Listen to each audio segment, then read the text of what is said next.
this is just a real quick tutorial on how to create an HDRI image, or high dynamic range image. Okay, so basically what you got to do is go to Automate, and you want to merge to HDR. So Pro. You're going to choose obviously Files, go to Browse, and then basically what you should do is you should have a collection of photos, all of the same thing from the same angle, as steady as possible. I mean, there might be some variation, but it cannot be wild, or this will not work. So it should be a collection of images, and then basically what you do is you have different exposures. So you expose the picture with a very short exposure, one with a longer one, and then longer, and then longer. And then using those, so you can see here, like there's a range of darkness and lightness. So I'm going to grab all 4 of those and hit OK. So basically you have a range. They're all taken at the same time of day. It's just the exposure, the shutter speed is longer or shorter.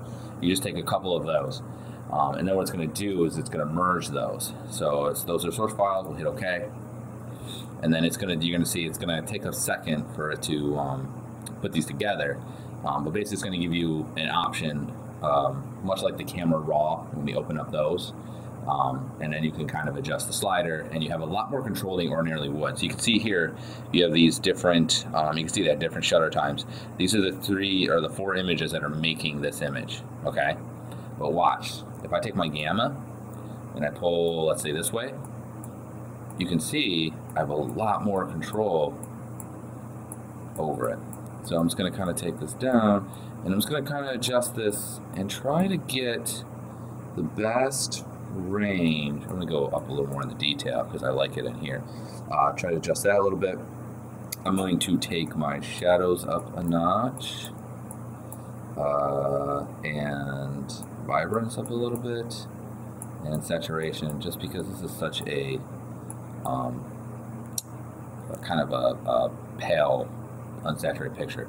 And you can see it looks much better, and then I will hit OK, and it will do the best it can to combine all those things, and give it a second, and voila, it used those 4 images to create one image, but it's got much more contrast, and it's much nicer looking than any of the 1 images on their own. And then you would just save it, and you're good to go. So that would be it for an HDR. It's really kind of simple.